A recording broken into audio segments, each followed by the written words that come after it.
好来，乡亲啊，继续来看这个中华田中举办马拉松比赛的结果。半马女子 A 组的第一名去互掠包，去互第二名检举讲是找后生来代替走的，佮就台来领奖。主办单位嘛来证实，第一名的选手确实是伊的后生代替来走，已经互撤销第一名的纪录，嘛互禁赛1年。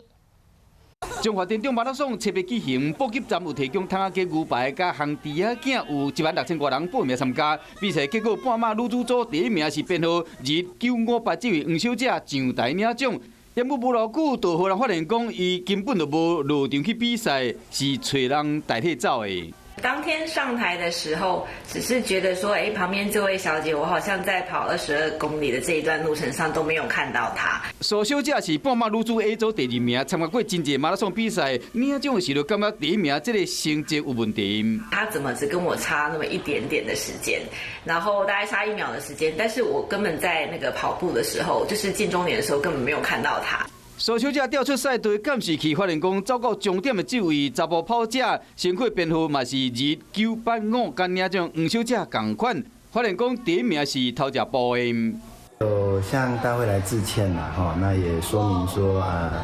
因为是全家一起参加哈，那小孩子想跑，他上台领奖的话，就会造成大会在续奖上的困难。